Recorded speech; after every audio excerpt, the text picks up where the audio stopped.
we're developing a society because of all of these different toxins known to affect brain function. We're seeing a society that not only has a lot more people of lower IQ, but a lot fewer people of higher IQ. In other words, a dumbing down, a chemical dumbing down of society. So everyone's sort of mediocre. That leaves them dependent on government because they can't excel. We have these people of lower IQ who are totally dependent. Then we have this mass of people who are going to believe anything they're told because they can't really think clearly. And very few people of very high IQ who have good cognitive function who can figure this all out. And that's what they want. So, you can kind of piece it together as to why are they so insistent in spending so many hundreds of millions of dollars of propaganda money to dumb down society. The secret organizations of the world power elite are no longer secret. They have planned and are now leading us into a one-world communist government. Time for First Business. We're now joined by Carsten Scott. Carsten, where's the focus today? The focus is that we've gone green, which is very nice. Cool. And the focus how long, though? Well, how long is a piece of string? Exactly. This is why we come on every morning with something different to tell you, because there's never any predictability. The good thing is financials have swung back. The Dow went below 8,000 not so long ago through the session. It's come back into positive territory despite a raft of more bad news. Unemployment numbers again for last week, 524,000. That is a shocking figure, just underscoring how bad the US economy is. Producers are getting less for what they produce, much like here in Australia with what we try and sell off to China, underscoring again just how tough it is in the manufacturing sector in the United States. But still, financials overnight, JP Morgan profits better than expected, or at least the decline wasn't as bad as feared.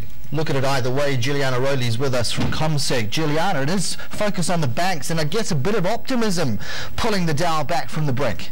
Yes, I'm saying it's the notes that are coming through on the Obama stimulus plan and saying that possibly it will get through once they've read through the numbers. Others saying there's no way they're going to get through if they look at where he's decided to spend the money. And then others saying that it's just the fact that the banks sold off so heavily, you have to be able to see value in these banks and people are just getting in there at discount prices.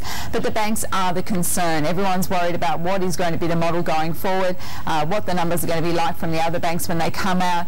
The worries that you've got Bank of America today saying that they're going to front up and try and get some more money out of the TARP because when they actually bought Merrill Lynch, they didn't realise there were so many bad deals on their books. They said they only got around 1 day to look over the numbers, but when you're buying such a big vehicle, don't you think that people are going to look at the information that's on their books and decide whether it is a viable option?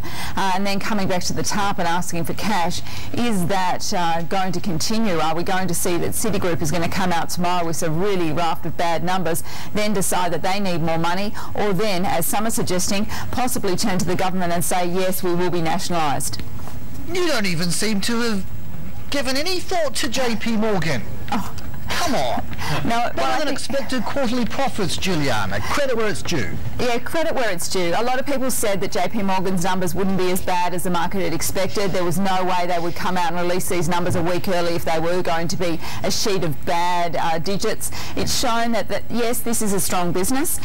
They've really gone in there and looked at their model. They have been cutting back staff and looking at managing their systems a lot earlier than other companies. I think they could see what was going to happen a lot earlier than others had, and they've really managed their business very well. They have managed to put aside more money for bad debts, and no one seems to have worried about that. Early on they were really zoning in on that, but then they've decided, well, they've put it aside, they know how to manage this business, and this could be one of the turnaround models that everyone is going to follow. Hurrah, hurrah. I came out eventually. Well done, Juliana.